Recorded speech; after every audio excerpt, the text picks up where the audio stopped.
the glen. Robin Hood, with his band of men, feared by the bad, loved by the good. Robin Hood. You're listening to Food for Thought Radio here at fftradio.com. And we're going out. Yeah, we're cool. I think I know what caused that. So, anyway, hello. Nice to have so many of us in the room all at the same time, wasn't it? There were about 6 of us here then. Well, I am looking. Do you know? I was initially pumped, ready to say, right, I've got this 2-hour window. Maybe I can handle it on my own. But I'm glad you gentlemen joined me. Well, yeah, I think the merry men had to turn up and be merry, didn't they, Robin? Yes. How was your show last week? It was quite good, really. Robin got quite teary-eyed about the Robinhood theme, which he's just missed again. I think it was very, very moving, wasn't it, Robin? It was great. We were all quite touched. Very fitting. Yeah, I thought it was great. Lovely intro. It's the old reminiscing. Yeah, it is. It brought a tear to my eye again tonight. I don't know. So what are we talking about tonight, gents? Obviously, there is an unlimited amount of topics on the table. Well, I guess it's whatever's hot with anybody.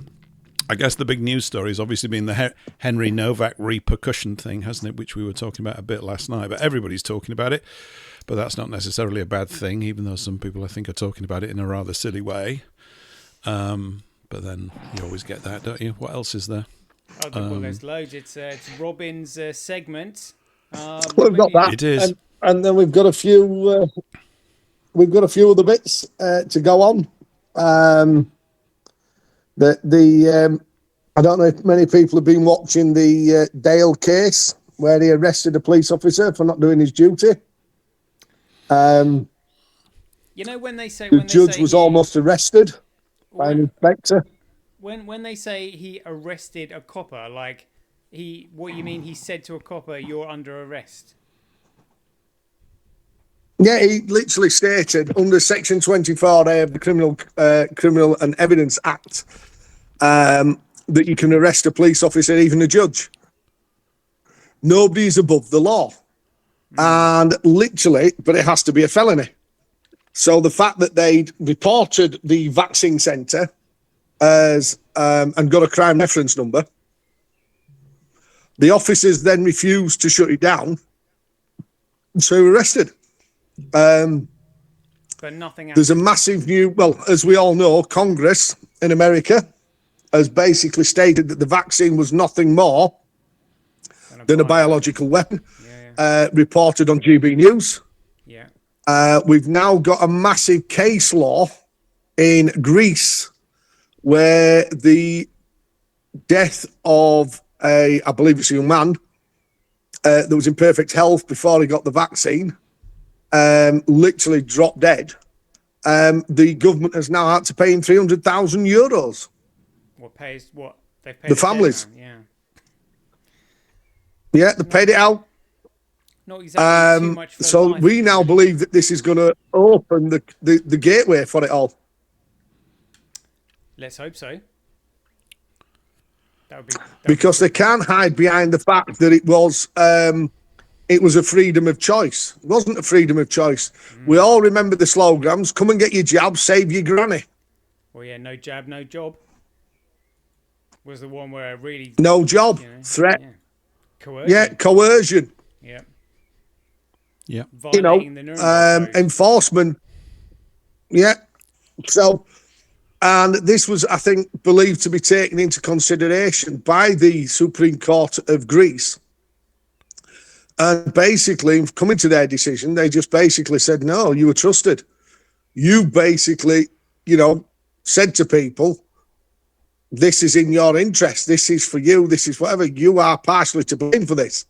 People were not given the facts. They were not told that it was an experimental drug. They told it would be a cure, basically. Safe and effective. And look what happens to these people that claim that they can cure cancer. They're thrown in prison for 20 years. Yeah. What's the Cancer Act 1939, something like that? So So, it's now getting to the stage where the state, and this is why Dale's case is so important, and why the judge has switched jurisdictions mid-trial, and he's tried to turn it into a jury trial, not a trial by jury, which means the jury gives its verdict to the judge. In this case, the judge has tried at every point to dictate to the jury. So we can't do that. It's not a common law court then, a statutory court. And it was cleared from the beginning that it was a common law court. And basically, he's not allowed witnesses. He's not allowed statements. He's not allowed this. He's not allowed that. He's kicked the jury out God knows how many times, from what we understand. And he's literally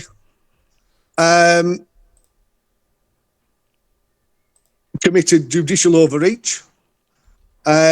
He has perverted the course of justice, witness tampering by not allowing the evidence. These are ex-MPs, ex-police officers, ex-military that have all sworn an oath to uphold the state. And he has literally said no. And this goes back to the Operation Talon, which the state and the judiciary will hold the line. They will pervert the course of justice. They will violate the law in seeking justice for the victims by upholding the state narrative that they were not responsible. Well, yes, they were. Indeed, they were. And the judges now have got to pay the piper.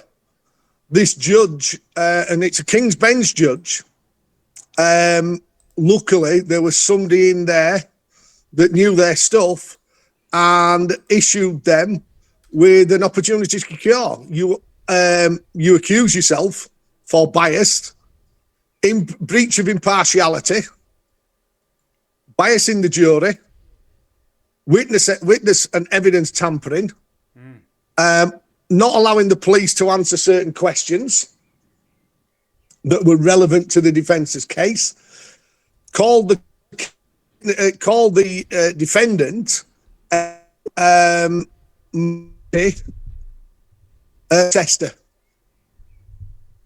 protester, not a upstanding citizen who was there to defend the people, as he'd done throughout Afghanistan. He's won several medals for bravery, XYZ, done his duty by the people. 16 years, I think he was a soldier. And literally, this judge has besmirched his character, his good name. He's not allowed credible witnesses, including a top cardiologist, to give evidence, and called them non-experts. That is witness tampering. Yeah. Cover up. Yeah, and then basically he's banned the Mackenzie friend from the court because they thought she'd issued the court document. She in the gallery did. There's an ex-solicitor there, and they've banned the public gallery, which he cannot do. That's corruption and biased, perverting the course of justice by not allowing the public to witness the crime he was committing. Judicial integrity, bringing the judiciary into disrepute. Yeah. Simple as that. The guy's gone. The guy doesn't know it yet, but from the team that are working on this are quite formidable, from my understanding. Right. And literally, they're asking other people. Plus, there will be a bit of a Facebook page now for people that were injured in Bristol or wherever this thing was, to come forward if they suffered any vaccine injury, taking the vaccine on this date. that will go in not only in the counterclaim, but the King's Bench judge will now be nominated as a co-defendant and material defendant in the upcoming case against him. This can no longer, justice has to be separated from Parliament. And while Parliament is paying judges' wages and pensions, they're not separate. Yep. They hold judicial authority over them. Hence, there's the rub of this is now a usurpation of the constitutional norms, and it is a breach of constitutional law by the breach of the Separation of Powers Act. It's not a principle, it's not a doctrine, it's an act. It's always been an act.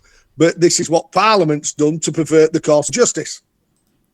The separation of powers is three completely separate entities. Judiciary, Parliament, the Crown.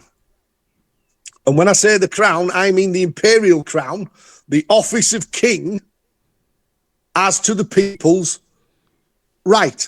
He is their chief trustee, and if they write to him and say Parliament is prorogued, Parliament is prorogued. He has the power and has the authority. But now they've converted it all, told the king is no longer the king, he's a liege lord.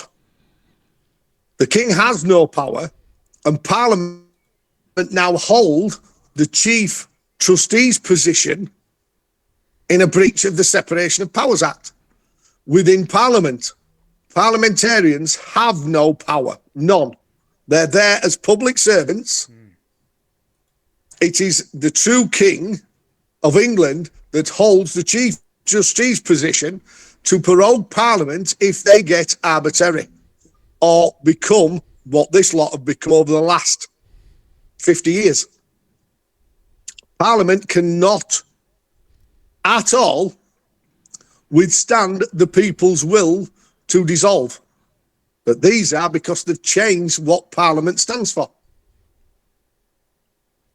And the judiciary is now the lapdogs of Parliament.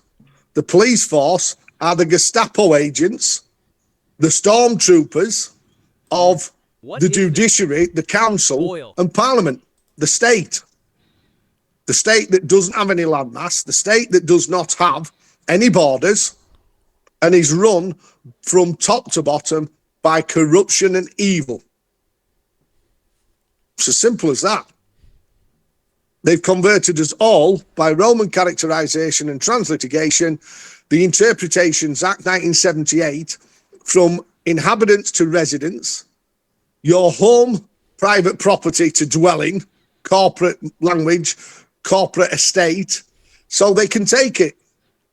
The Local Government Finance Act 1993, Section 3, is the bridge so that all the legislation that they've put in place to deceive, commit fraud, theft, constructive fraud, constructive treason, treason under the Felony Treason Act of 1848 by giving aid to a foreign state. Well, Parliament is now a foreign state. Rupert Lowe has basically come out and said it when he stated that the state is now the enemy of the people. Yeah. And that's fact. The state is a foreign state. That's that. And people better get used to it because it's now under European rule. After 1972, when they lied to everybody, deceived everybody in going into the EEC, and it's there in Lord Kilmore's letter. Yeah. It's 10 types of treason under the Supremacy Act, Treason Act, Felony Treason Act, Crimea Act. The list goes on and on and on. And Lord Kilmore stated it as fact to Edward Heath, MP at the time that became Prime Minister. And they worked on that and had been working on it since the late 40s, after the Second World War. And it was under the London Agreement, known as the War on Sovereignty Agreement, and the 1949 Irish Agreement, which allowed Ireland and India to stay in the Commonwealth Club, but not have the king as their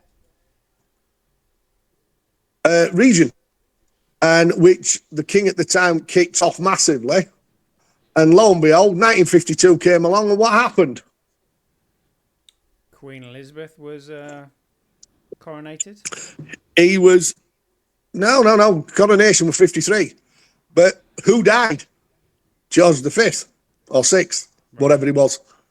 Right, George. He died 1952 when he was I'm sure it was George V, George VI, where he was about to expose what was going off because he didn't agree with it. And then the monarchy became not the monarchy, it became the head of state. All the language changed. Right. 1972, she signed what? The Rome Agreement. She couldn't sign it. Was that the Treaty of Accession? It removed it. She surrendered power to a foreign state. Can't do that. But no. So, question, right? Cannot do it. If she hasn't got the power to, if she hasn't got the power to do it, and she does an act of picking up a pen and putting something. She did not. No, she did not have the power of the people in her position as Queen Elizabeth II of England. Yes. Yeah. To commit that act. That's It was an act of treason. It was surrendering the sovereignty of the people to a foreign power. So if she didn't have Can't the do power, that. What does it say in the? Yeah, I'm just saying, if she didn't have the power... Sorry, Mr. Penguin. Right. Yeah, it's okay.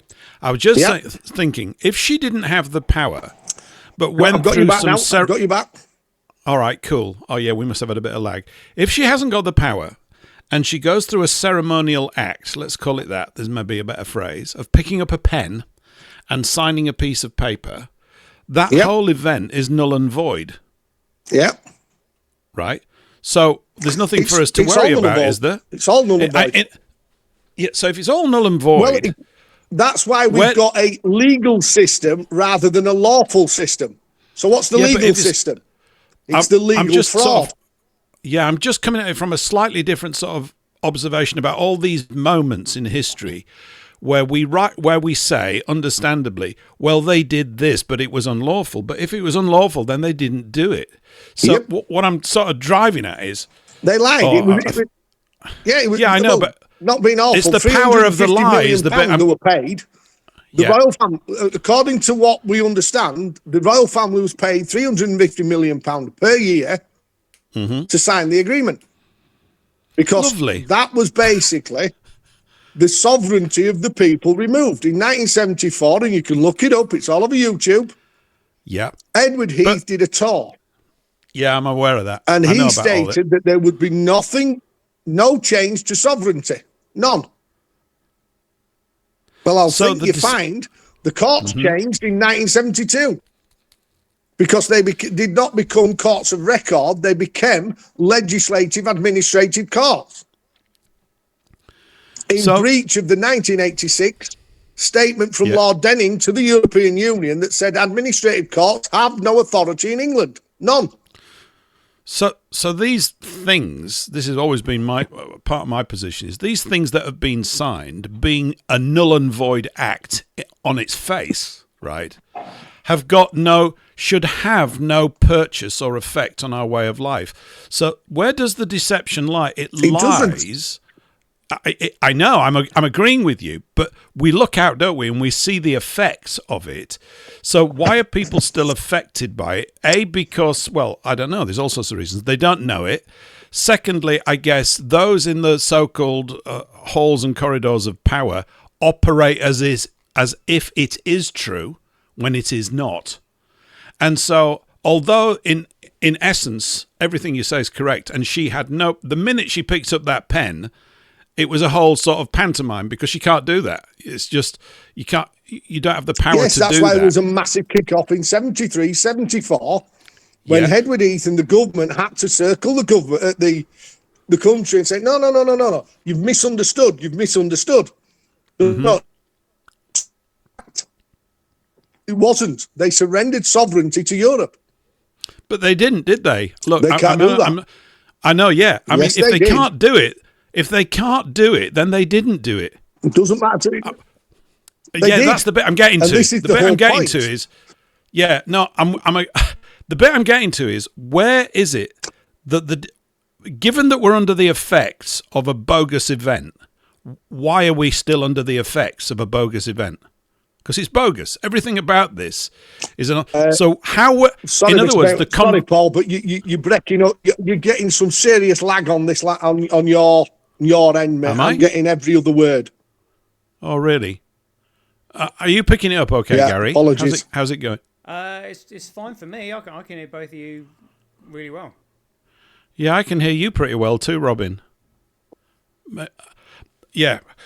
No, I'm just saying what I'm sort of trying to drill into a bit is where does the deception actually lie at the moment? Seeing as how it's still carrying on and it's bogus, there's a lot of people involved somewhere up and down this chain of command, the power structure, whatever you want to call it, who operate as if it's true. In other words, the press, the communications power has got people to accept a thing that couldn't have happened anyway in the first place. Is it something like that? What do you think?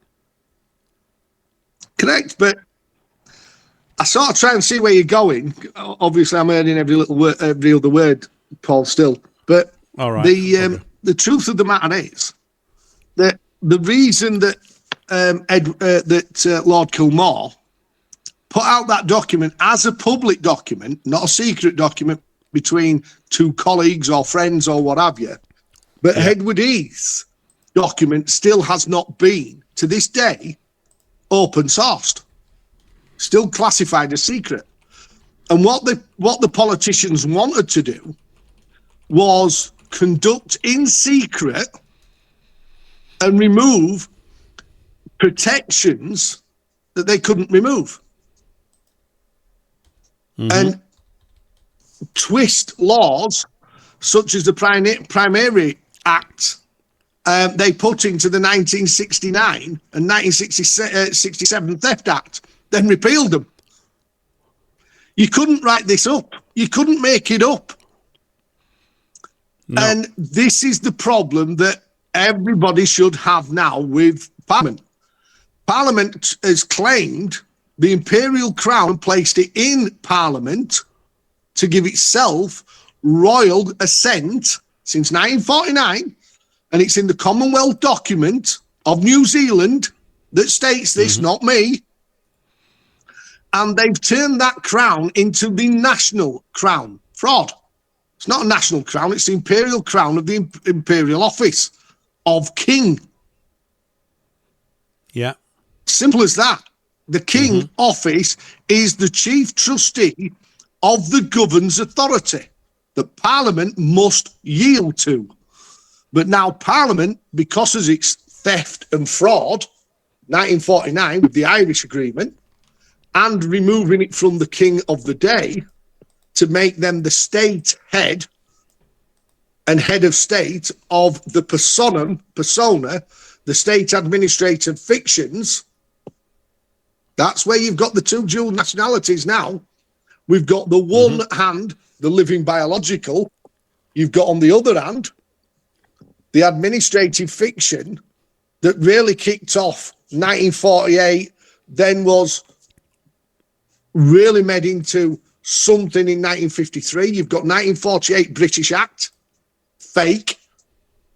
It was an act to make English British, Wales British, Ireland British, Scotland British, foreign state employees obligated to a state. No such thing as a state. A state is an office. Doesn't have borders, doesn't have a landmass. It is a commercial office only. And it's what Parliament did and is to conduct the business of state with other state entities. That's all it does. It arranges trade deals, nothing more. But look where we are now. Because people have forgotten and been dumbed down, kept too busy to understand the ramifications of what has been happening to us. That's And the point that's I'm the driving facts. at, Robin. Yeah, that's the point. That was the thing I'm sort of trying to address is they've done a whole series of pantomime acts that have got literally that are just dead on their face. But it hasn't mattered in the sense that the audience to whom it is really important, the congregation of England and Scotland, well, or whatever, the nations that are involved, are unaware of it or have been led by intentional acts of communication deception to believe something else. But it still doesn't stand. And so how do we get a thing that's clearly bogus on its face, but has still got some effect in our society? I hate that word too, but in the way that we live. Yeah, go on. Sorry. We all know, we can feel this. There's a dramatic shift at the minute in England, and it's shifting massively, and it's gathering pace. Mm-hmm. All these people that called me, you, in our communities, tinfoil wearing freakoids and everything else, are now waking up to the fact, hang on a minute, there might actually be something in this, because they're carrying on and they're making some serious inroads. We've got the council tax under CPR 83.8. We've got bailiffs on this and other. We've got Buckinghamshire Council, 1.1 million out that's been hidden because the council tax was found to be illegal. 1.1 million between 1900 people of Buckinghamshire that took the council to a magistrate's court and won. You don't see that on mainstream media. You don't see the fact that the judges are no longer judges. Where's the imperial crown officer within the courts? There isn't any. It's mandated under constitutional monarchy courts. It cannot be a legal advisor. The legal advisor is the registrar of sorts, because he's the one there that's going to keep you in the position under the Cester v Trust jurisdiction as the Mr., Mrs., all caps name. And he will do anything, including committing fraud, deception, as a registrar trustee, to keep you away from realising that you're the beneficiary, executor of what they're emptying, the trust. Because the trust was set up for the state's benefit, was never set up for yours. No. This is what people have got to understand. It's not your benefit, it's the state. And then that's why all these courts are now commercial, under license, to allow bar guild presumptions and foreign state employees, actors, to conduct business for the state. And this has all been allowed by the liege lord, who they're all sworn to.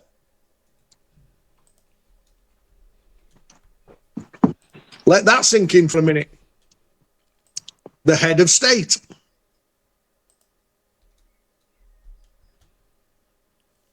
Yeah. Yes. So it's a whole series of actions, basically, that has ultimately, whether he knows it or not, I guess you think he probably does, mean that the king is responsible for actually committing treason against himself. Something like that? He's or not, allowing it to not take place. And it states it. He's the liege lord. He's a liege lord with men sworn to him. And the men sworn to him are the police, the judges. So we need that's a point to really get across clearly. Like, we do not have a king. Yeah, but what does it say? Yeah, we don't have a king. There is no king. He's a foreign king. What was his surname? Saxe-Coburn. He was German. Gotha. What does it say in the Constitution? That no foreign prince or privilege can sit on the throne of England. Excuse me? That's treason. He was put in by a merchant's parliament. And the Kaiser, who is the supreme leader, or was, of all the royal families in Germany. The Union Jack, Who designed that? The Kaiser. Did he? All right. By merging two flags. Yes. By merging two flags. People have got to stop being ignorant of this. They really have. The Union Jack stands for I'm all right, Jack. Up yours. Because what does it state in all maxims? The king can do no wrong. Wanna bet? He isn't the king. He's a foreign prince. Has no jurisdiction, no authority, and has breached the Coronation Oaths Act. The Coronation Oath Act is for the English oath of allegiance to England and Wales, the Principality. It does not say Scotland, Pakistan, in Timbuktu, the Commonwealth, Australia, New Zealand, and da. You cannot, and it states quite categorically that not one word can be changed in the coronation oaths. Not one word. So by changing the words, you have violated that duty. You have not sworn an oath to uphold the norms and constitutional behaviour of England. So therefore, he's in that fraud. He has now relieved himself of any duty to uphold constitutional norms. I mean, he's not a king. It states in the London Gazette that he's the liege lord, that has men sworn to him. Every police officer tells you that they're working for the king. Now they tell you they're not, they're under attestation. Under an attestation, that is an attestation to a corporation. Therefore, you're not under your oath of allegiance to England and the people. Right? Because under common law, your first obedience in the supreme law of any land is the welfare of the people. That is the supreme law of the land. These vaccine centres, what the government's doing is a breach of that law. It's a breach the king has allowed, liege lord, whatever you want to call him. It's a foreign prince here as a Roman actor. Your birth certificates, who are they all registered to? The Crown. Driving licence, the Crown. Passport, the Crown. Parliament. All roads lead to Rome. Oh, yes. This is what people have got to want. We've been had like kippers. So in this thesaurus that has to be written, the layman's thesaurus to the bullshit of your life, one of the entries has to be liege lord. And therefore, in all articles that come out of this space, we don't refer to Charles as the king. We have to refer to him, his true title currently is liege lord. Is that right? We've got to get clear about it. So I need to know what I'm calling him. His true title. Yeah. His true title as to what the coronation stated into the London Gazette is liege lord. That's what came first. Right. He is, in actual fact, the king of the personam, the trusts, and the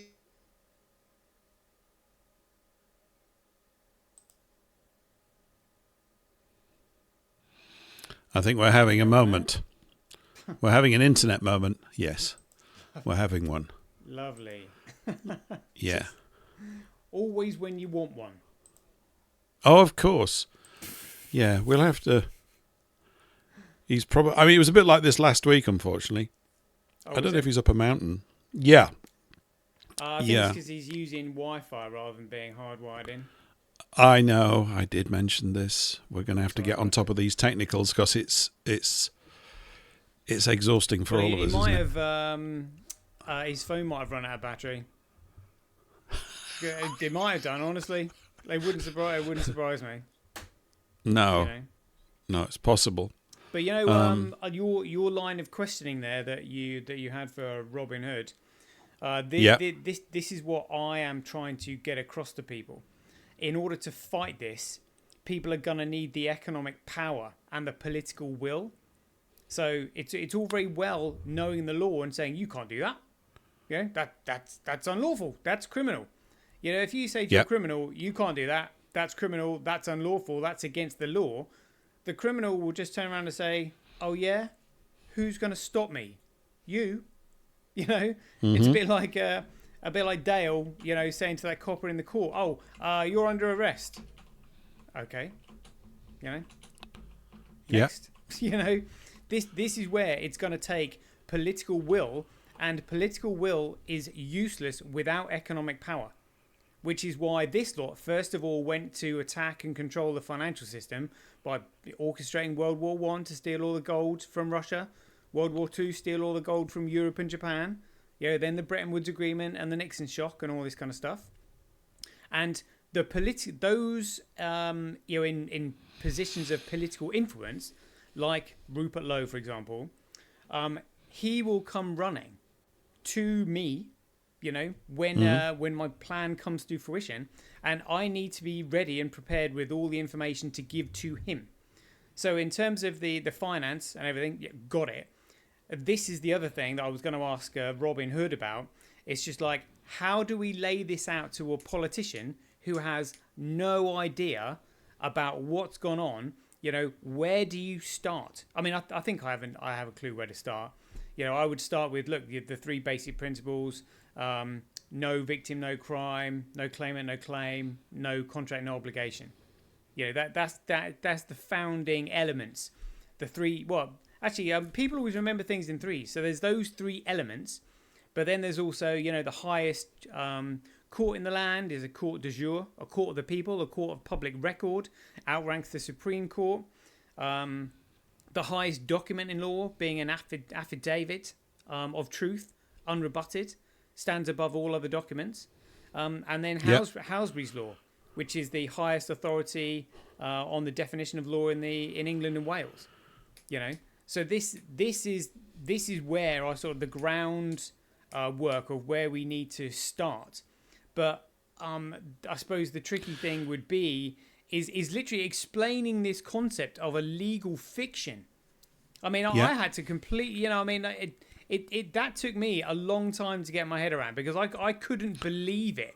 I was just like, this can't be real. This can't be real, because you still take things personally.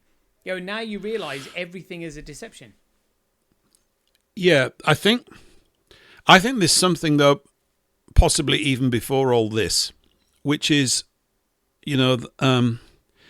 you cannot solve a problem if you can't describe that problem, and or you are unconscious of a problem existing.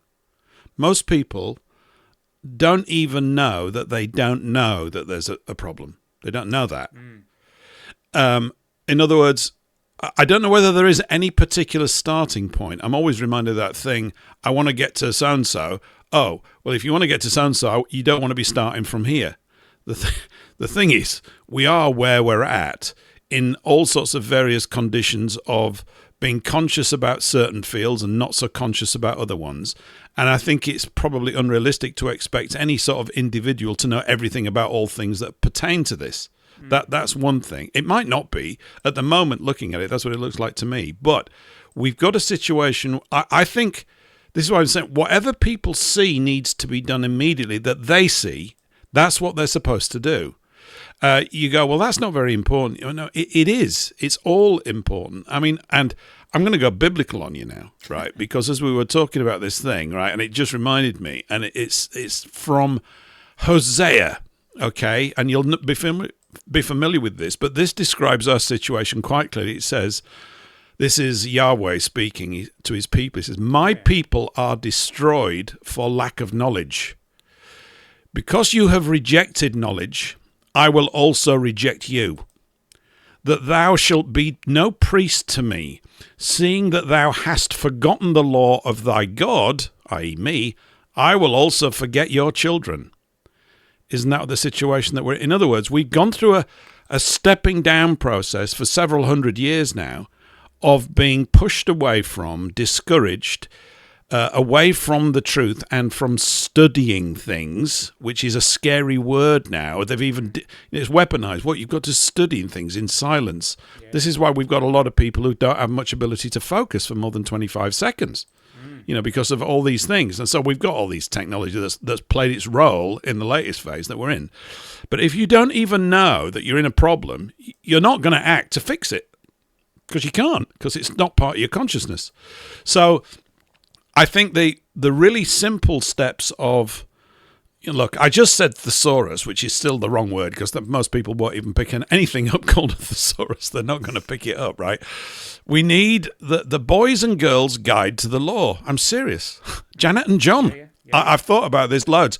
I need Janet and John books. Why do we need them? Because when you're starting off on a journey of knowing about stuff, those things are pretty cool to get you reading. I mean, that's what I had when I was a kid, right?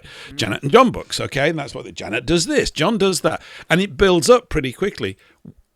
We've got to do that because an area has got to be devoted to that, simply because the audience that you want to speak to doesn't exist yet. I don't think it even exists. I mean, it does amongst people like ourselves that have gone, hang on, all our lives, right? What is that? I think it's about 30%. You know that, I've forgotten his name now. You remember that sort of critical mass theory around the COVID thing? What's his name? Thomas. Oh, I just heard it about half an hour ago. And he was basically saying when the whole of that sort of rank hypnotized masses came in, it's basically it's about 30% of people are impervious to it. Matthias something or other, isn't it? What's his? You know the guy I'm talking about? Belgian guy. He came out with this great thing. Anyway, there's about 30% of people are just impervious to that. That's us. We're in that 30%. But the mass of people are easily duped. So the idea that we're going to appeal to the masses is great, but the masses can't be appealed to yet, it seems to me. Although it's definitely going in our direction. And so I want this, like what Robin's talking about here. There's loads of things like this. Like one question I want to ask him, if he knows, is who, therefore, was the actual last genuine or authentic, or whatever word we're going to use, King of England or Queen of England? Who was the last authentic monarch that we had? And, because I don't think it could be William of Orange, because he was a Dutchman. And he was brought here by mercantile forces in 1688 for the Glorious Revolution, the aim of which, of course, was to clear the path to form the privately owned Bank of England 6 years later in 1694. And when history's told from this perspective is absolutely amazing. But do they teach history at school from this perspective? Of course not, because it's just too mind-blowingly, amazingly good. And you go, oh, and this, dear boys and girls, is why we're in the shit, right? So if your people are lost for lack of knowledge, then obviously a key part of what we've got to do is we've got to find some knowledge systems to get it out there. And that's what we're doing as well. I mean, it's not as if we're doing nothing, but it is always frustrating. You go, I've got to line all these ducks up in a row, and then I've got people to watch it. And that's what we've got to do. We've got to attract attention, and then when we've got it, really make maximum use of the amount of time that we've got of the ears, eyes, and minds of people. Particularly, I think, the younger generation, because these are the ones that are going to come into positions of power, because they're going to exist positions of power, aren't they, in our structure? So if you can get hold of them, and I think you can. I mean, I saw the most inspiring video from an American young lady, very pretty today, coming out with 8 politically incorrect things that were just absolutely fantastic. Oh. Like men can't get married. It's impossible. You can't change your gender. She said, I'm going to say 8 things that are so politically incorrect now. I don't think she's got any friends left. But I just went, bingo. That's what we need more of, which is called clarity of thought. And we need less of all this guff, don't we? But I do want to know the last genuine king was. And therefore, I want to know what to call Charles. So we have to decide what he's called. And Robin sounds as though he knows. So Charles is the liege lord. Yeah, well, it's the Privy Council that defined him as that. Okay, so it's almost as if we need an illustrated book, right? How your nation is it doesn't work. How it doesn't work. These are the agencies that are causing it to not work. They used to make it work, and they were set up, all of them. It's like with all these human organizations, that they're always set up with good intentions. And you look at the originating documents, you go, I'll have a bit of that. How come it's all gone so bad? Well, because other interests are very keen that we don't get strong. And this is how they do it, don't they? So, now we end up with a sort of political culture that you've got, which is just desperately half into the abyss already. I mean, it's of no fit purpose to anybody. I mean, I've always said the saving grace of it is that there's 650 people already identified as complete 100% arseholes. And, they go up there to the Houses of Parliament or whatever, and you go, well, with a few exceptions, of course. There are a handful of exceptions, there always are. But generally, they're not fit for nothing. However, me saying that won't make any difference, because Bob Smith down the road doesn't know that, and he's going to go and vote Labour or Conservative or, heaven forbid, the Greens or the Blues or the Yellows or the Spotted Dicks or whatever they've got. And it won't make any difference because it never did. So, yeah. And if you use the word education, people's souls shrivel as well, don't they? Don't you think? Yeah, they do. They do. They sort of go in, and it's a bit like... I remember, and maybe it still goes on. I haven't been to London recently. I've got no intention really of going anytime soon, if ever again, under current circumstances. But I remember when I was working and bombing around there in the 80s on the Tube, which I thought was pretty cool, and it is pretty cool, the Tube. You'd get all these happy kids coming up with guitars that wanted to tell you about Jesus. And I used to look at them and think, what is up with you? It's completely, people are barking mad. And, with the, I was mentioning it earlier on, did we talk about this? No, we can't have talked about it on Monday because I think I only heard it on Tuesday morning. On Tuesday morning, Mike Graham was doing his radio show, and I try to catch bits of it. And like I've said before, I don't agree with all of it. But he had somebody on whose name I've written down somewhere on a sheet of paper, which I don't have in front of me. I was looking for it last night as well in the show. And he was beginning to drill into getting closer to where the nub of all this stuff is with the death of Henry Nowak. And he was beginning to talk about the culture of the police. Now it's been tunneled out by Fabians. He mentioned that. Yeah. And he began to really get into the profile of what we call leftists. They're not really. I mean, they only want them to be leftists so they can demonize rightists as well. It's all a big play, right? But he was saying, the gist of what he was saying, a sort of thing I've been banging on about for years, was it's not possible to communicate with these people in their current condition. And it is not. It is not possible to communicate with them. And this is when it gets really dangerous. Because once you've got that almost cement-like mind on the other side, it's just completely locked in on its stuff. Anything that basically makes them feel upset, they want to kill it. It's that bad. That's where we've got to. So, yeah, Janet and John books, Gary. Janet and John books. I'm serious. I'm deadly serious. I mean it. Yeah. Because a lot of people consume tons of these videos and all sorts of stuff, but they're not retaining anything. And it doesn't lead to any action to actually put the thing right. In other words, there's a jump in that you go, well, I've been in the library 5 years. Okay, and I know all this stuff. Great. That's fantastic. Now, what use is it? I don't know what to do with it. Okay, well, that's lovely. You find out what to do. Because, as Robin was saying before, he's been hopefully temporarily disconnected from the show due to battery problems, I hope. When he was talking about that stuff, the welfare of the people is at the top of the tree. That's why I always banging on about happy families. That's it, because the bulk of people in any solid nation will be in families or will have strong connections with them. And you only have to look at what they've done since 1945 to destroy the family unit. Yeah, blah, blah, blah, blah, blah. Yeah. So the question would be, how would, because Andrew Bridgen has got the ear of Rupert, but Rupert has just found that he went to court and he was just like, he said the judiciary is not impartial anymore. He said he wouldn't bother taking any case to the judiciary right now. Until it's been sorted out. Like, the question is, does Rupert actually know himself? Like, I can't. Well, he might. If he is incredible, if he is an incredible individual, which the more and more I watch him, the more and more I think, wow.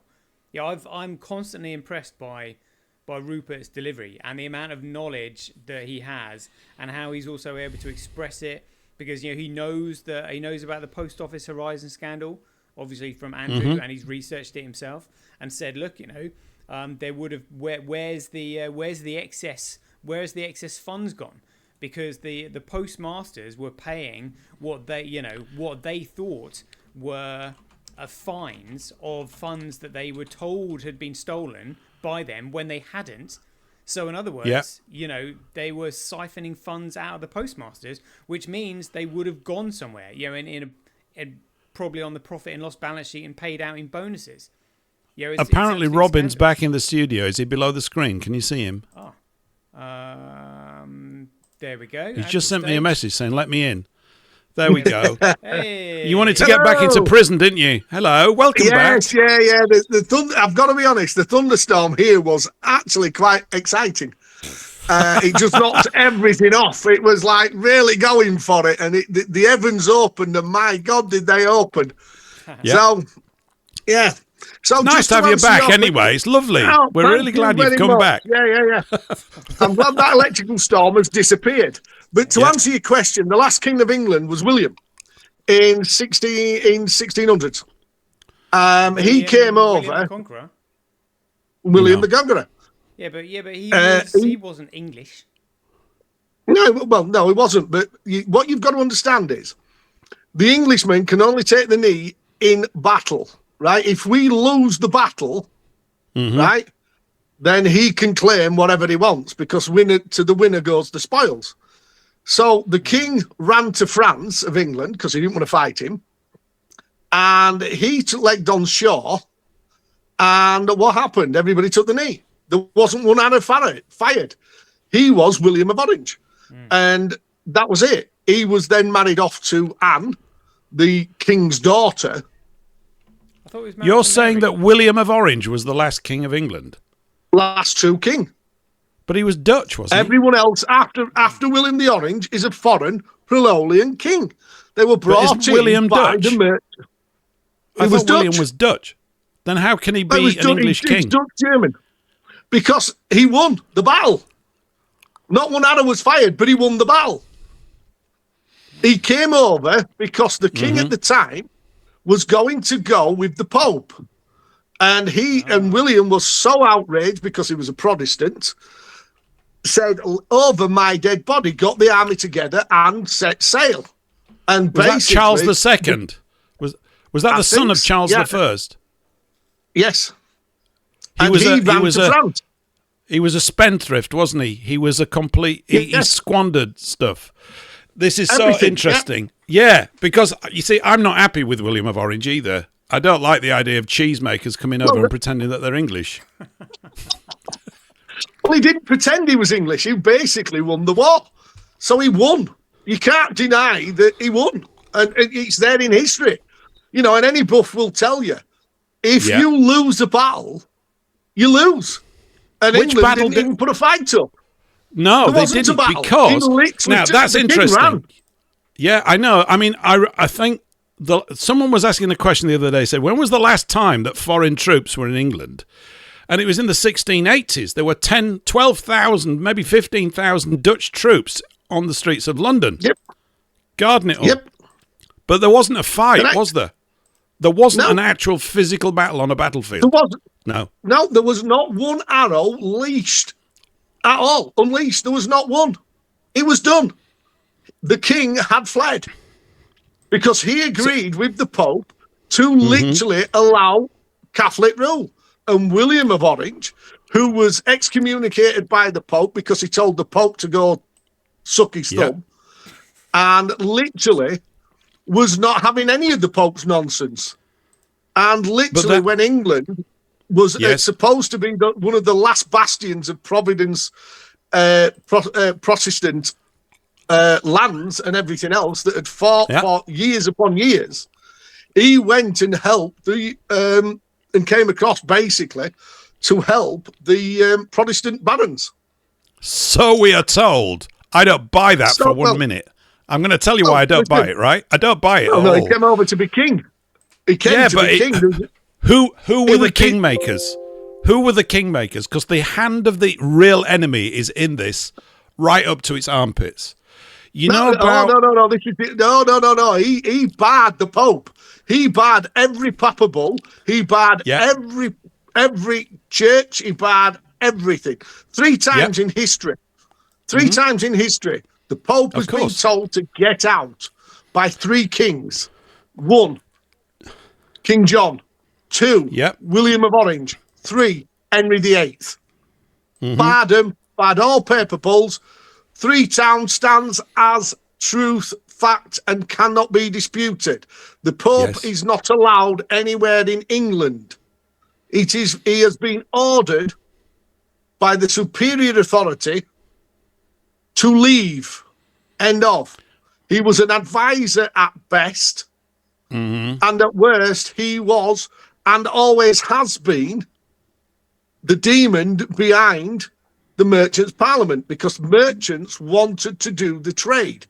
They wanted people to pay taxes. They wanted everything that they could never get under a straight Protestant kingdom, which is what we're supposed to be. Because we don't have to pay taxes. It's there in rule of law. The roots of Protestantism, though, go back quite a way before it actually arose. It does. We were Saxons. We were Saxons, but have you heard of a thing called the League of Cambrai in the 1400s? Yes. Yep. That's where this is basically started. Yeah. Because obviously we've got a situation where the hand of the real enemy becomes visible here. There's a wonderful document called The Nameless War by Captain Archibald Maule Ramsay. I don't know if you've ever heard of it. I haven't, but what a name. Yeah, so I'll tell you a bit about him, because this is really... So you can get this document online. It's about 110 pages. And as a primer for the major themes of the upheavals of history, it's brilliant because it's wonderfully written, crystal clear. And he was a politician who was locked up during World War II because he understood that there was a great deal of deception taking place within the British government. There was, in my view, let's put it this way for today, that war should absolutely not have taken place. But it was organised by the same forces that brought all the other destruction in the previous centuries as well, and are bringing them now. Anyway, Ramsay got locked up in Brixton under, I think it's Section 38B. I've probably got the number wrong, but there's an act that was passed. Lots of really fantastic Englishmen that no one's ever heard of, like Admiral Dombey, right, wrote a book called From Admiral to Cabin Boy, which is fantastic. He was a long-standing officer in the British Royal Navy. His grandfather had been it. This was a really bright guy.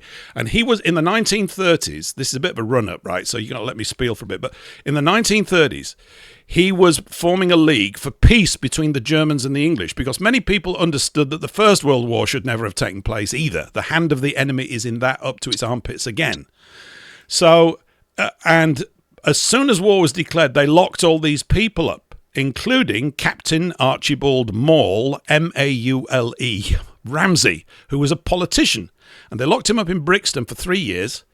And the day they released him, which was late 1944, the next day he went straight back into the Houses of Parliament and reoccupied his seat. And he wrote this book immediately after the war, or this booklet, and it was published, I think, about 1952. And The Nameless War addresses this entire sort of breakdown of things. And he starts off looking at the court of, Charles I. That's who it is. And it's based on a particular book. And he talks about this. And he's looking at the whole of the upheavals, because I think we're still in the echo of all of these big events. This is why everything's such a muddlement in people's heads.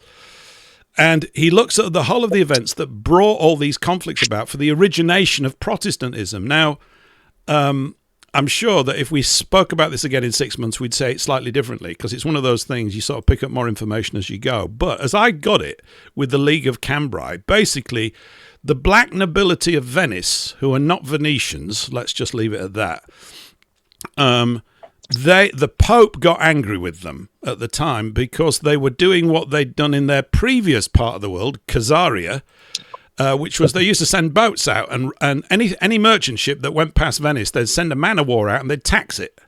And that was it. And the Pope got sick of this.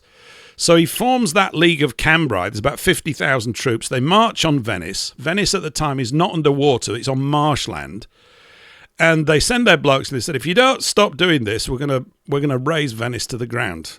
And so the Venetians look around and go, actually, they will do that. There's enough of them.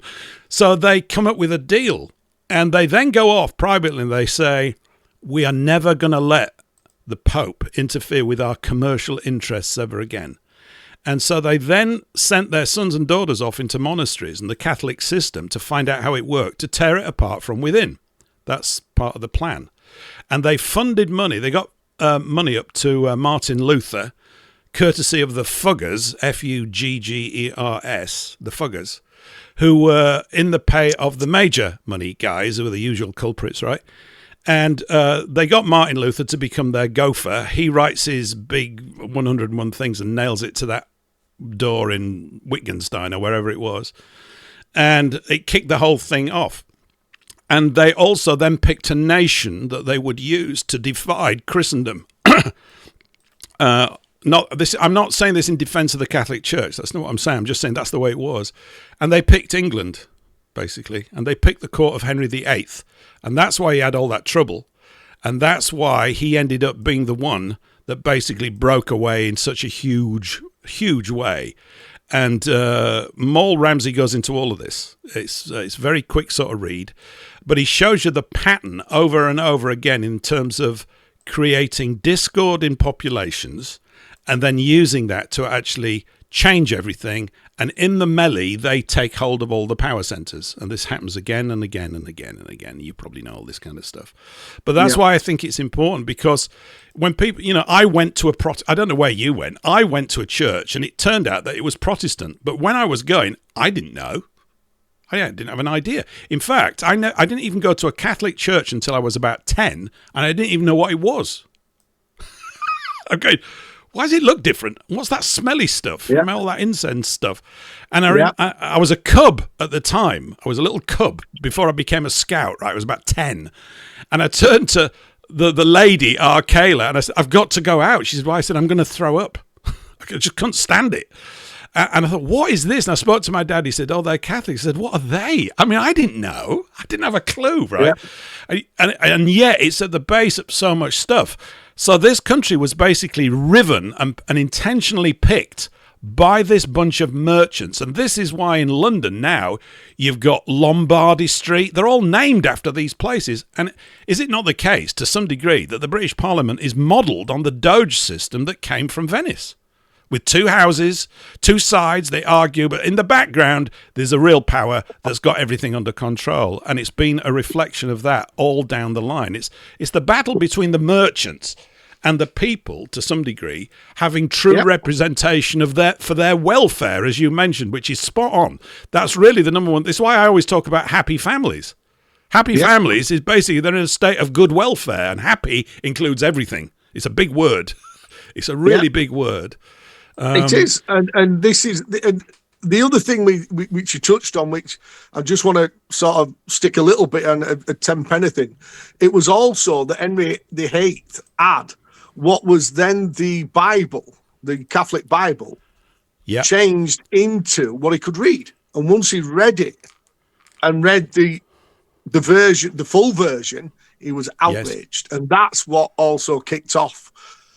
Because of the evilness within the what is it? And this is why that the Holy Gospel that we go from as a Protestant, had certain sections removed and certain wording and everything else, because you know God was not a vengeful soul. He was not a this. He was not a that, and this is why he abolished the 40-60 split of the Verona, and this is why it's gone, because I think they burnt it, but there is slight records of it left, and it's called the Verona Treaty between the Pope and the King, where they got 40 and 60% from basically the births of children, and it was to put them into slavery to the church. and this is why he hit he booted them all out.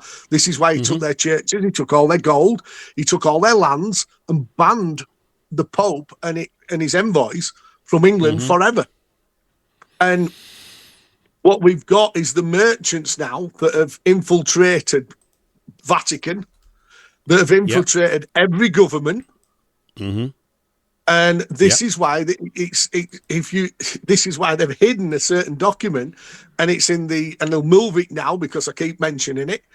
And it's the franchisation of Parliament, and it's actually in the library of Parliament itself. It's actually in the archives there, and they franchised Parliament and made it into a corporation.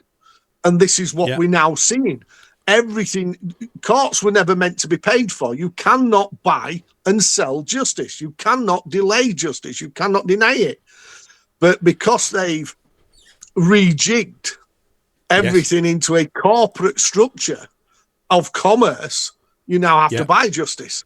You now have to pay for it. If you want to bring a case or defend a case, you will have to pay for it. And the way we will make you pay for it is we will set up a CRISP account, and that's through the Administrative Justice Office, who is the accountant, and he will go into your Cesta Vitros, take it as collateral, and each share will be given a value, and it states it in the administration book. As you're talking about that, Robin, I just had a picture in my head of a book that doesn't exist yet. It might do, but I'm just thinking, like 2 columns, right? There's 2 columns in this book. And on the first column, it says the true path, right? How it is to be. And then on the next column, you've got the current path, which is in a complete abuse and manglement of what's in the first column, right? Correct. So, I'm looking at that book in my head, I'm going, I want it now. Has anybody written it? Because it's like when you were sort of having fun with your storm, I was talking about how do we get knowledge across to people, and I was quoting that bit from Hosea. My people are lost for lack of knowledge and showing no interest in knowledge, and right now is the time to be shown as much interest as you can get, because it is definitely a key part of the key to get this thing. So you've got the king on one side and you've got liege lord in the next column, right? For example, you've got common law courts, then you've got the courts that you're talking about in the other column. And it's almost like I want all this thing. You go, this is the line you're supposed to follow. This is the one that you've been misplaced on, deceived into, and the one that unfortunately is the only one that you hear about. This is the one that you need to know about. This is the one that they've abused to bring around this thing. And that's why your life feels like shit, because you're actually not built to operate in this way. You were designed to operate like this. This is what our forefathers fought for. Many of them died for this. And that's what's going on. Right. Yeah, that's the truth. It's basically, we died for freedom, not arbitrary authority by a merchant's parliament, who you've got, like you say, 460 odd numpties sat at each side arguing who's going to do what, lying to everybody.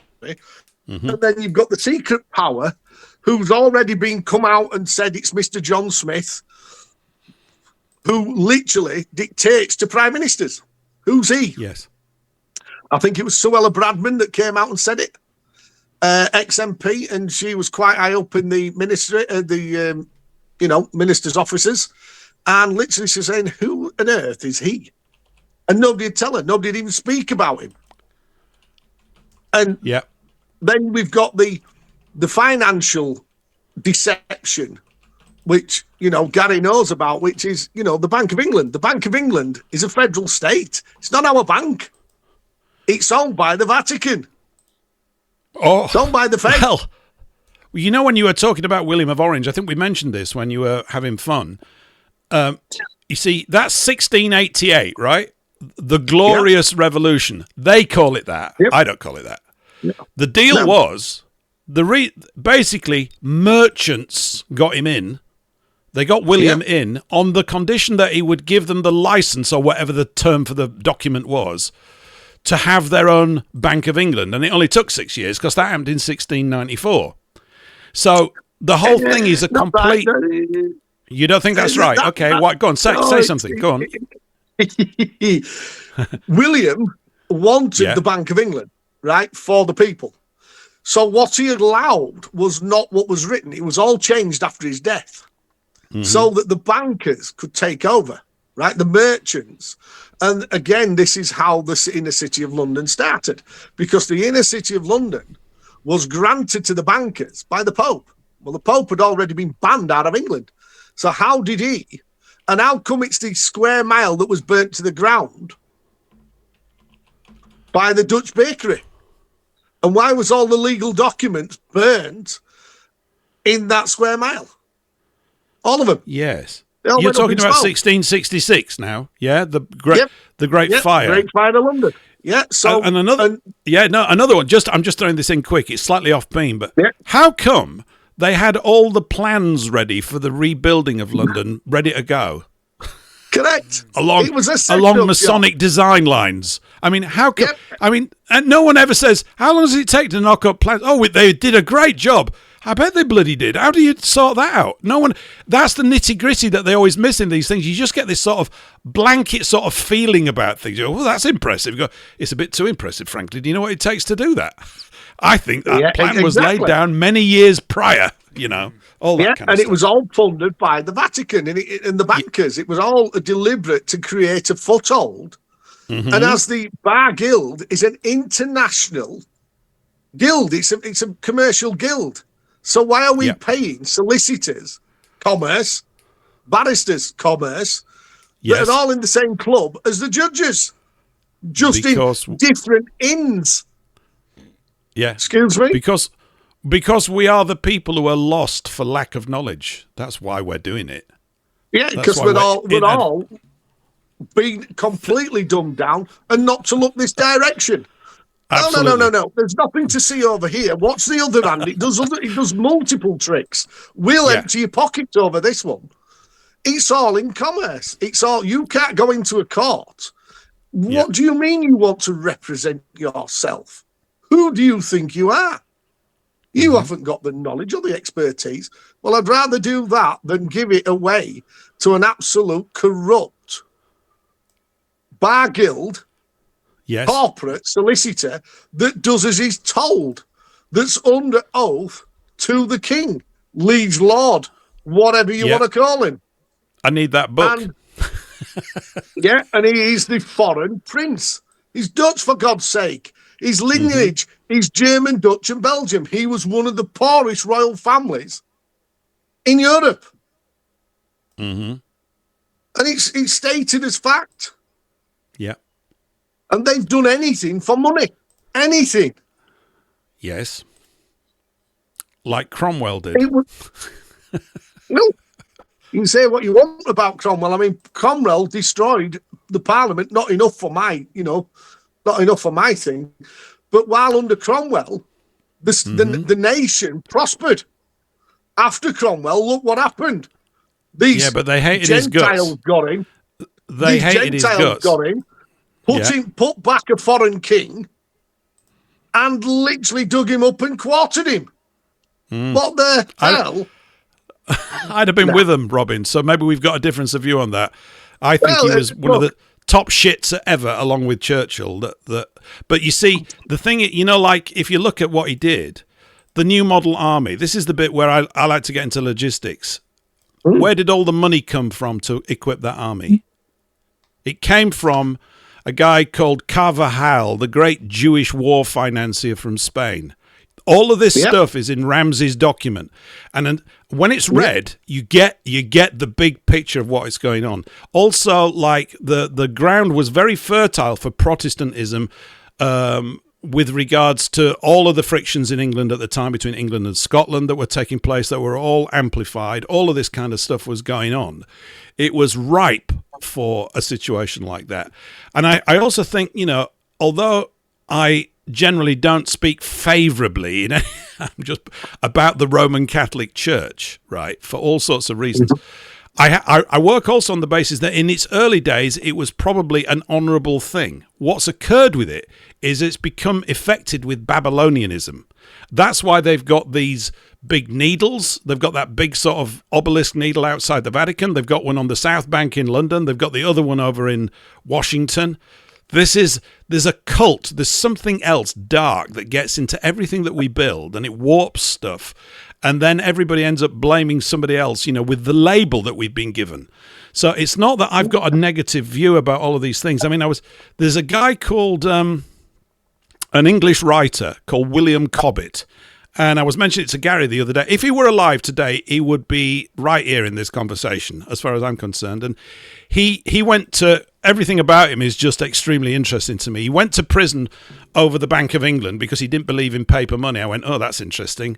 This is in the early 1800s. And he wrote a book called about the Reformation. And he was raised in the Church of England. And he said, this is not an anti-Catholic book. He said, I'm going to go through and show you exactly what happened.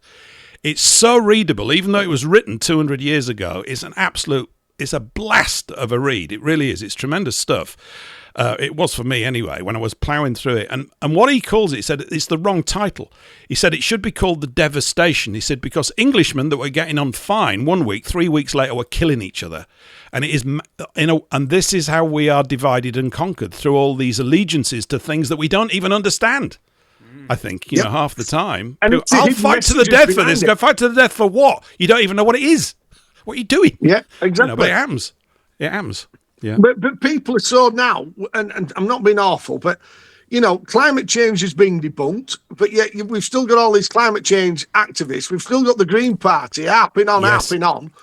Yeah. And, you just sat there looking at these lunatics going, where on earth have you got your brains from? Which planet did they fall from? Because obviously reality is not within your grasp. Mm-hmm. We've gone up in 1,000 years through our natural climate and change, where we've heated and cooled and everything else. We've gone up 0.1%, and you're kicking off. When I was at school in the late 70s, 80s, we would be, and I remember the teacher telling me as a fact that when you get to 2020, we would be having acid rain. England would be barren. It would be a desert. More or less, water would be at a premium, blah, blah, blah, blah, blah. Well, hang on a minute, we're here. We've arrived. It's all... And we've not got acid rain, we've got climate change, we've got chemtrails. It's the power of what, that's all comes from the Club of Rome, about 1960, all this shit. Because they said, how are we going to scare the people? Oh, we'll make everybody afraid of the environment. And also, when the wall came down in Berlin in 1990, all those international communists, they had nothing to do anymore. They were all crossed. So they infected the environmental movement. And they've weaponized it. They've turned it Marxist. And that's why you've got all these numpties running around. It's unbelievable. I've got a little anecdote just to tell along this sort of climate thing. I had a good friend in Germany. He still would be a good friend. We've just not spoken for a few years, and he's probably retired now and doing things. And we agreed on a lot of things, and some of the things we vehemently disagreed on, and climate was one of them. He was completely into the whole thing, and he used to say, look, all this is happening. I'm going, it's all bollocks, mate, and blah, blah, blah. And I said, and then I called him up one day. I'd come across a newspaper report. I said, hey, look, I've just come across this. I said, you might like this. And it was I said, it's from the New York Times. It's a weather report about the North Pole. I said, it says here that ice floes are all breaking up. Polar bears can't swim everywhere. I said, all that. He said, yeah. See what I mean? I said, no, you're missing the point, mate. I said, the date on the article is 1921. And I sent it to him. I said, they've been talking this shit every time there's a slow news day to scare the pants out of everybody. It's complete crap. the whole thing, but people buy it, don't they? Yep. That's the problem that we're facing, is the gullibility of people who are not armed with a kind of intellectual defense mechanism. They don't have it. You go, why don't you have it? Why are you not a cynical, skeptical, questioning troublemaker? Why are you a compliant muppet? I don't get it. It's just... Anyway, that's the 30% of us that are basically causing trouble at the back of the class. I don't believe that, sir. You can stick that up your backside. That's not right. Well, Prove it. I mean, the thing... Well, it is. I mean, the thing for me is, and I think we're getting to be in a growing minority into now, we're coming up on we may be coming up onto a majority, because I think people now are going, right, we've had enough of this shite.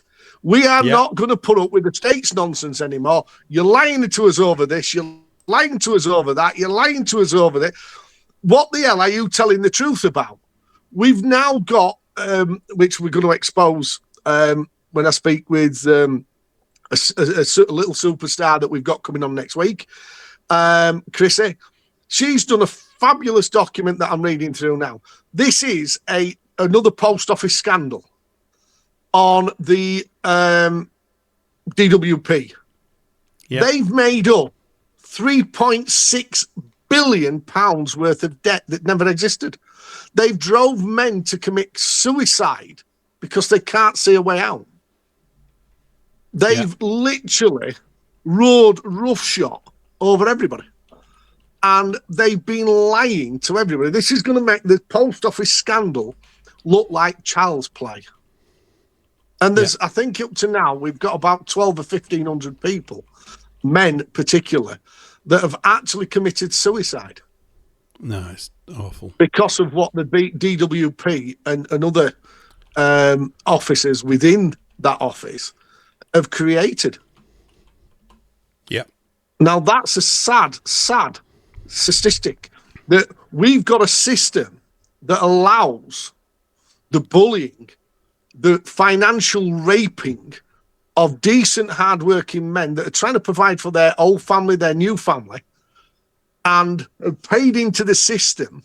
And the system now is demanding 120, 150% of their wages. Mm-hmm. Yeah. So where does it stop? And that's just touching on for next week. Yeah, I mean, they want us gone.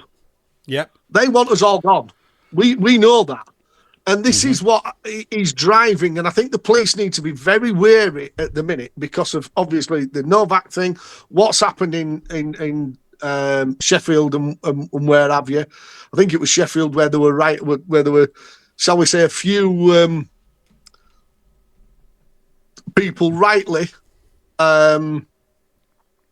enraged. But I am going to say that I think it was, a little bit too early to be doing that kind of thing. I think the Chief Constable's response and the Deputy Chief Constable response have certainly escalated the situation.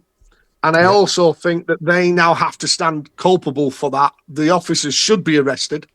This is corporate manslaughter because they're corporate officers, they're emergency workers, so that's corporate.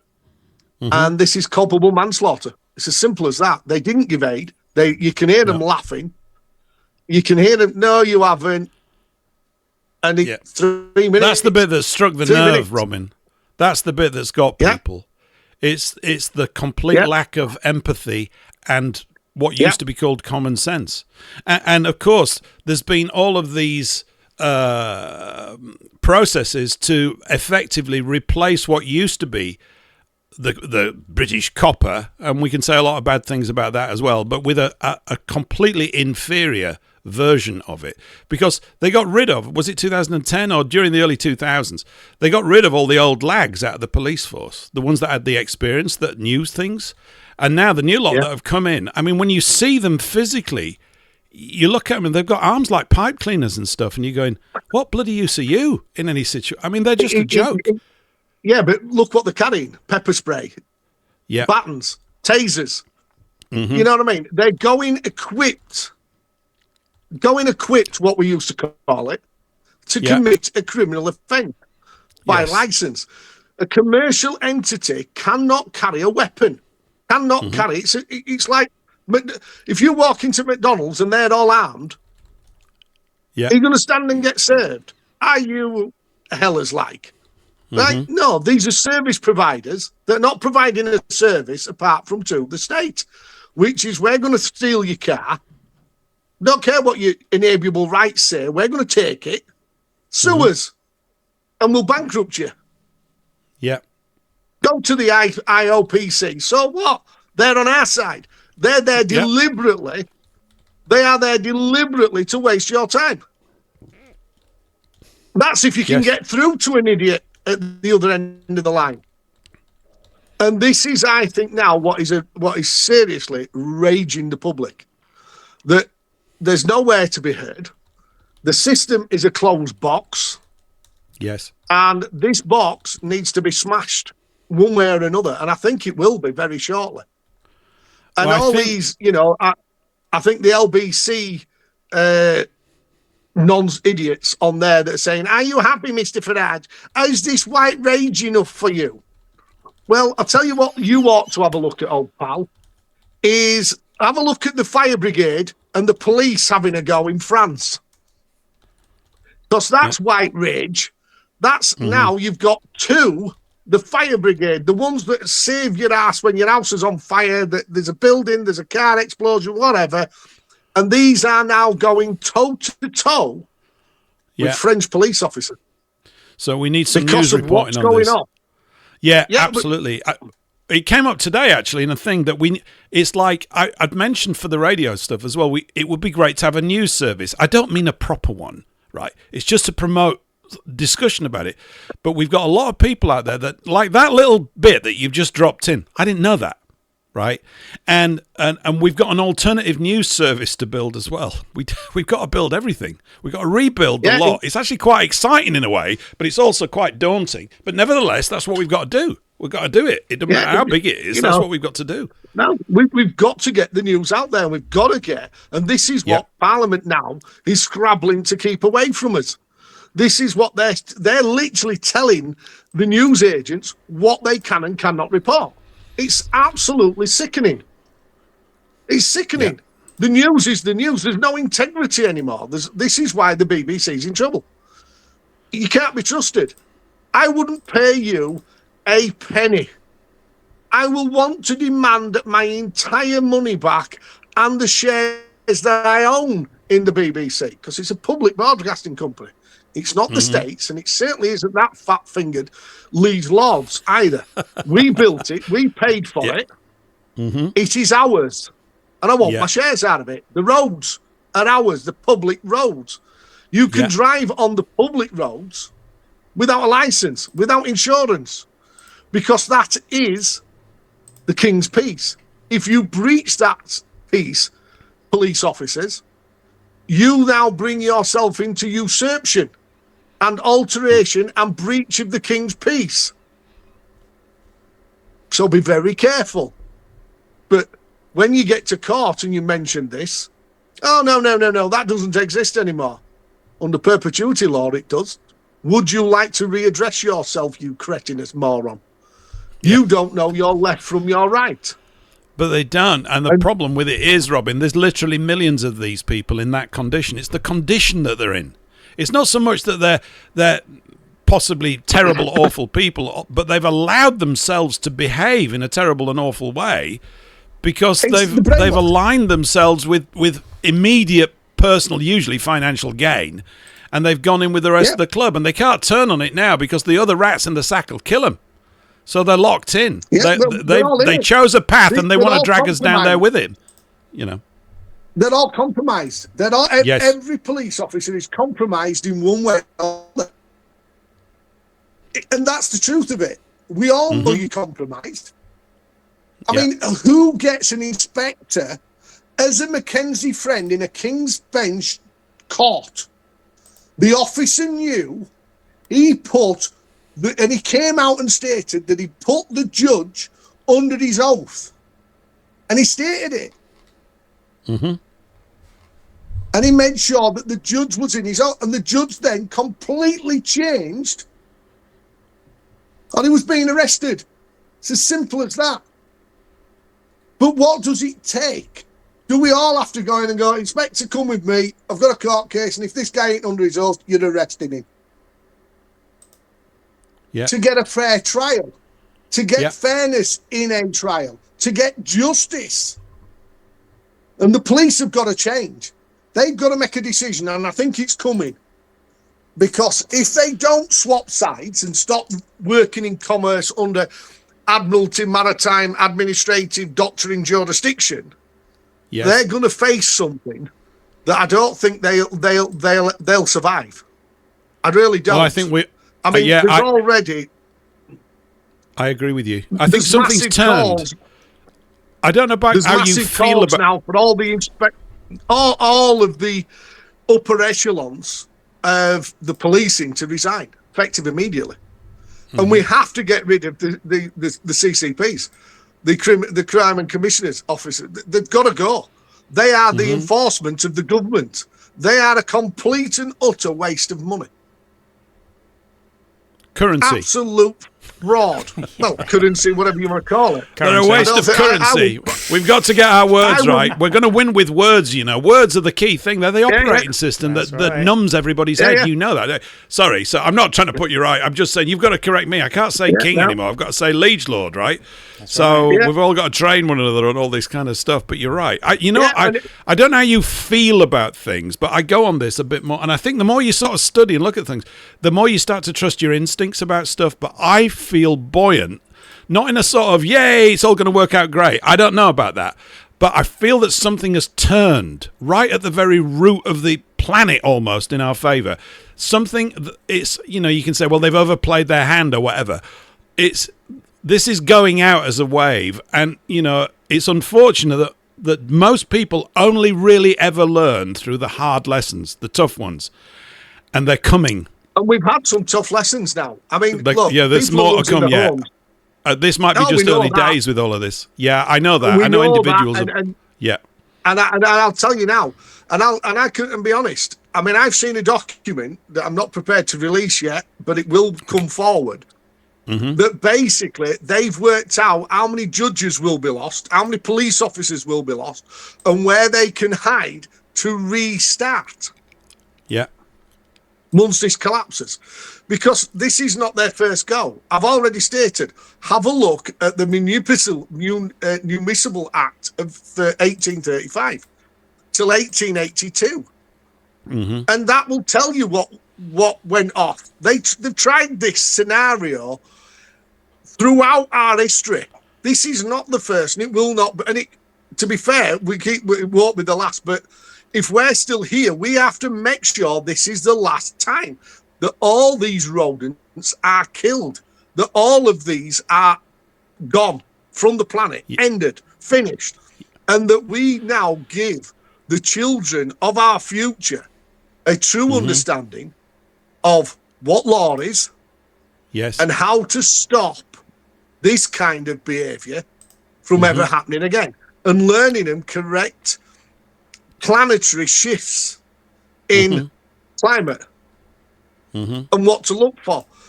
Yes. They've been core drilling up at North Pole since I was wee high to a grasshopper. You know what I mean? It's like, and they know what's coming. But because of the gravy train, if you say this, we'd be able to fund you for the next 5 years, but you've got to keep this going. Oh, well, you want a 10-year? Oh, okay, we'll give you this per year. And all of a sudden, these poor professors are now living it large. They've got a money stream that they never thought they had. They're working on something else while claiming to be working on this and that and the other for climate change. And it's all nonsense. All of it's nonsense. We're getting raped. And there's no other word for it. Yeah. Zero emissions. Are you off your heads, people? Zero emissions.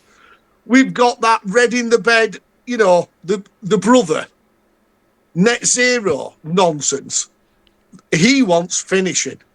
He wants Putin out of office and standing charge. Millipede? Yep. Yeah, he needs to stand charged for fraud, deception, money laundering, because that's all it is. It's money and laundering. Fabianism, and being a Fabian. That's the main. Well, okay. That's his. You know, we'll get him on that. We need a database of all the Fabians. We do. Correct. But you see, this is where they get away with it, because under the Secret Society Act of 1910, they don't have to disclose anything. Are we a secret society? Can we be one? We're not that secret. Not being awful, but me and you, mate, couldn't be secret if we tried with two gobby. I mean, Paul Gary hasn't said a word for an hour. I'm listening, boys. I'm listening, taking it all in. Well, actually, you're just having a pint, mate, and you've put your dancing shoes on. You're ready to go out. I know. He's looking forward to a night of rock and roll. That's what's going on. I'll tell you what I was doing while you gents were chatting. I was actually looking at Lord Kilmore's letter, because it was initially on the United News Network by David Clues, and that's been taken down. I've got a copy of it here. Yeah, 1960. Yeah, great. So he starts off by saying, dear Ted, you wrote to me on the 30th November, which was 1971. And then it outlines all. And guess what? Guess where that letter is now? In some private collection? I don't know. Where is it, Gary? It is on the Bitcoin network forever. Yes, I've literally just put it on there. Can't be deleted now. Yeah, we've got a big promotion, marketing, and advertising campaign to do. All the time, forever, until we drop dead. Yeah, and not being awful, I think for people on this radio show, I think the amount of talent and homegrown talent that's come to the forefront, and especially you, Paul. I've got, and this isn't blowing smoke. This is genuinely serious now.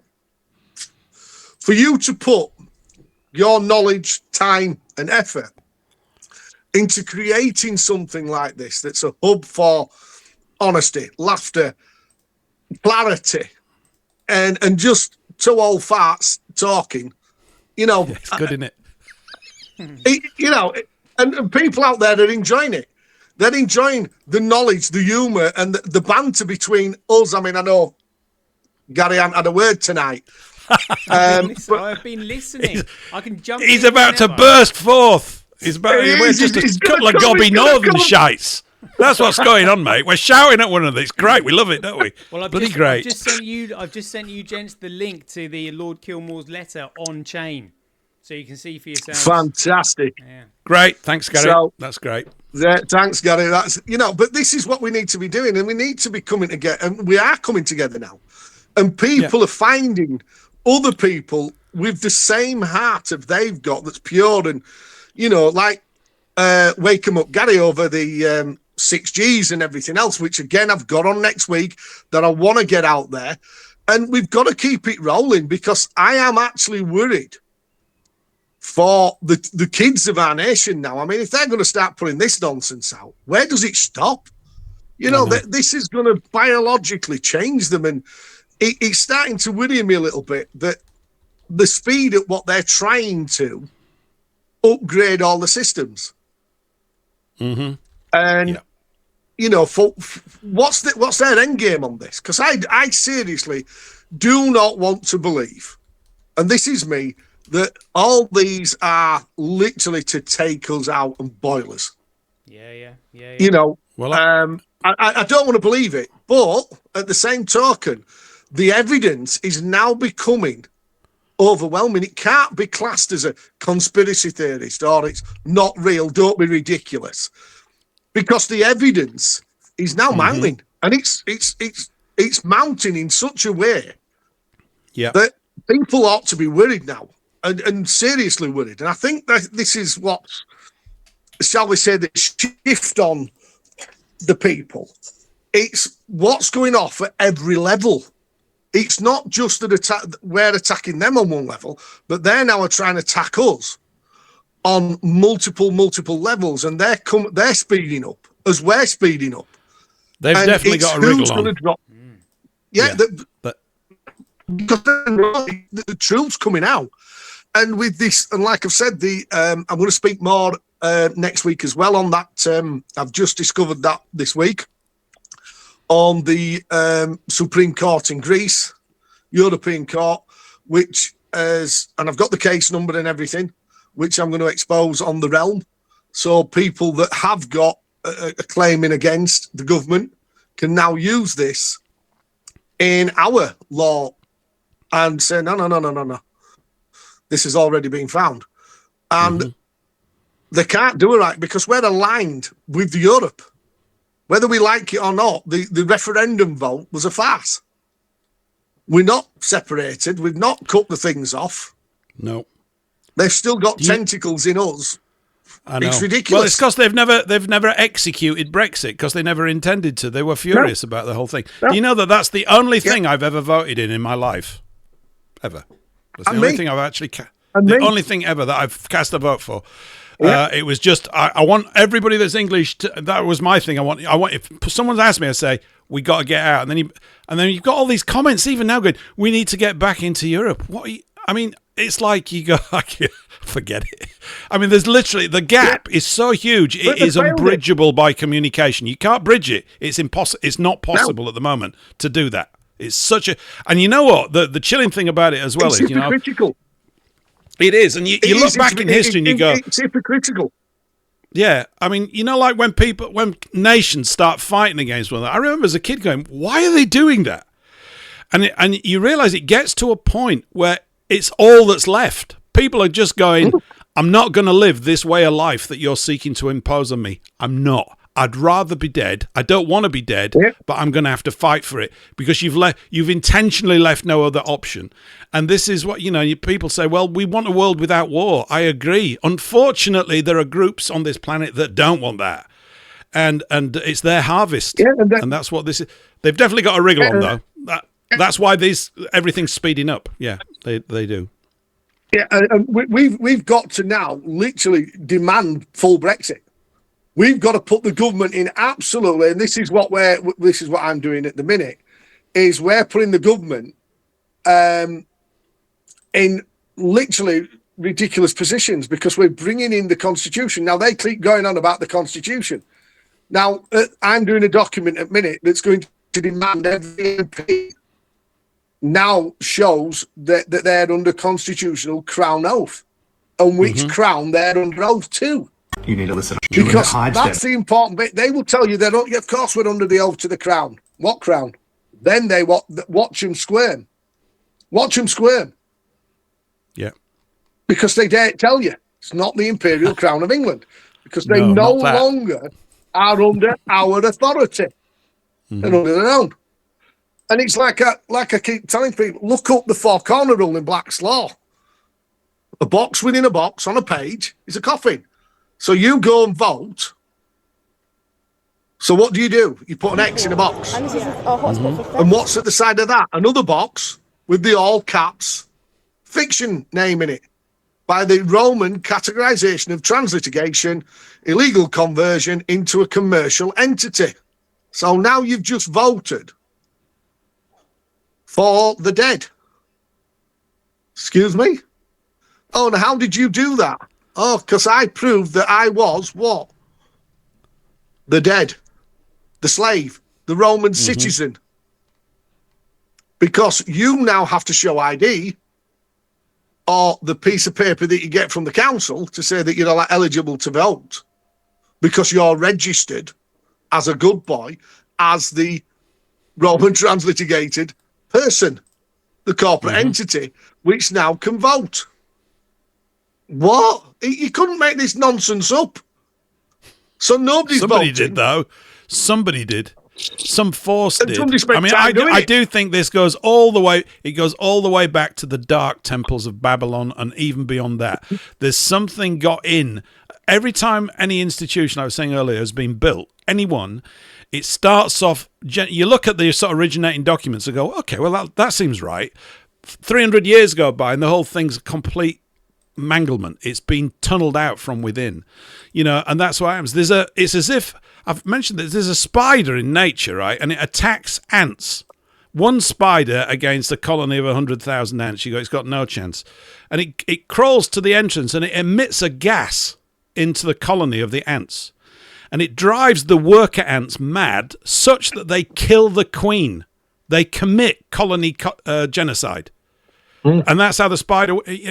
Well, we've got some equivalent to that. Something's been blowing smoke into our heads for a long time. Some of us have got a gene or a disposition, and we can see it, and we're surrounded by people that have been taken over by it, and we're going, holy shit, if these people get in charge. And that was the thing with the COVID stuff. It wasn't the lurgy that was the worry. It was the compliance of so many people putting masks on. I'm going, holy bloody Nora. And, I remember I think I might have said it, I was at the supermarket one day, I'm looking at all these people, I thought, if these people kick off, I'm toast. I got to get out of here. You can't deal with it. It's not a Hollywood movie. You've been led to believe you can make a big stand. Forget that. That's not happening. You've got to sort of use we got to get out of this. These people are in a bad way, and I can't be around them. It's as simple as that. No. And I think this is why we got sort of nominated conspiracy theories, cultists, and all the rest of it. Hang on a minute. Yay. They're not. You what are? It's you idiots. You can't see the wood for the trees. Well, I think we're conspiracy analysts. That's what I've always said when someone's thrown that at me. I said, no, mate, you got it wrong. I said, I'm an analyst. I said, I don't say these things casually and from a lack and just as a whim. I said, that's a theory. I said, these are theories. You want to talk about, I'll back it up and I'll give you books to read, but you're too lazy to read them, right? So you're just going to have to take my word for it now, but you don't want to take it, so you're going to call me a name. I'm going to go over there and cry about it. I mean, it's just pathetic. Sticks and stones may hurt my bones, but names will really Oh, you've really hurt my feelings. That's a big deal. Yeah, you really are wit. Well, what I want to say today, just so we can finish for the last 5 or 6 minutes, I want to bring the Bitcoin thing in. So Gary can have at least a little bit of a conversation for the last few minutes. You're so charitable tonight, Robin. This is fantastic. I know. But this is what I want to just bring forward now. And this is how good the Bitcoin network is. Gary's just been on. Bang. Something's been taken down. Information's been removed. Right. Stuff you buggers. We can put that on for a fraction of a Bitcoin. And now it's recorded for forever. Oh, well done. I mean, you put it on and it's on. And it's there for everybody. It's not there just for us. It's there for everybody. It's free. You know what I mean? And this is the beauty of the bit. The more that they take down, we'll upload. And this is for you people now with Bitcoins and access to that network. This is on you as well now, guys, because let's start putting acts up there, statutes up there that they will try and bury and try and remove. Let's start really getting the Bitcoin network humming in what they class as, it's a theory. Oh, it doesn't exist, really. Well, hang on a minute. Here's your own bloody paperwork that says, oh, look at that. Section 21A, page 1108 to 1109, we have now got the authority to change you into a Roman character by translitigation. What the hell is translitigation mean?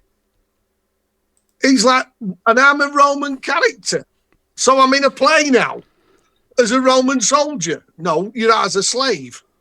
So we can do with everything that you own what we want. By this conversion and the illegal use and misuse of ID1, ID2 and ID3 forms, where we will create fraudulent liens to scam all your money. But yet, if it's on the network through Bitcoin, they can't do it. It's there. Yeah. That's an area where we've got where more and more promotion of how to use it and make it part of your daily life is all of these things. It's just scale. The more people that, in other words, even if we just hold the other side in abeyance for a while, that's a win. Because the idea is to have them worried at night, like they've been worrying our people for centuries with things and all these bogus fears and things.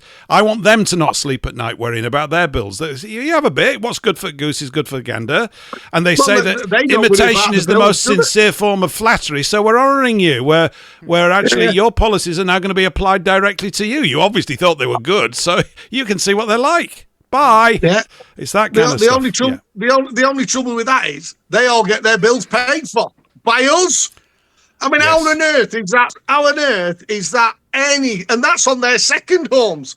How do they claim £300 a year Yeah. for an electric bill and a gas bill? And I just shake my head. I just like, what the is going? And we're paying for this. We Yeah. are paying for it. Stop it. Somebody in this incident with Henry Nowak, I think I heard it earlier today. Someone was talking about why, one of the reasons, this is not an excuse, but it's definitely a major thing, why they behave the way that they do is all their racism training, right? They're in fear of losing their jobs. I understand that. One of the reasons why these guys can control everybody is they cut their pay slip off. Can't pay your mortgage, mate. Your wife's going to leave you. Your life's over. This is very powerful, subtle, slow kill control, and it works, obviously. That's one of the reasons why they got in control of the currency system, Gary. And that's exactly, that's why they built this private currency system that you are a subscriber to under their terms and conditions, which are not very good for us, frankly. They don't really work out too well, do they? No. No. This is why I think that the Bitcoin and what Gary does and the information that he puts out there is so important. I really do. I think we all need to get on this Bitcoin thing. I'm a member We're of it. We're coming to end, by the way, lads. We're music any second now. Yeah, and I just think we've got to start pulling it together through all of it. Yeah. I would Well, I think Go we on, are. guys, you've got final minute. Go on, Gary. Get yourself built up, mate. And You don't even have that. You got 20 seconds. I would just recommend everybody get on treechat.ai. Everyone. And still found plenty of time to see. You can still talk over this, but you're going to have to shout a bit. Riding through the Well, glen. there'll always be time for another one. Next week we've got our show on Monday. Tune in for more Robinhood next Friday. It's all good. The Merry Men. It's been very merry tonight. Thanks, lads. thank you.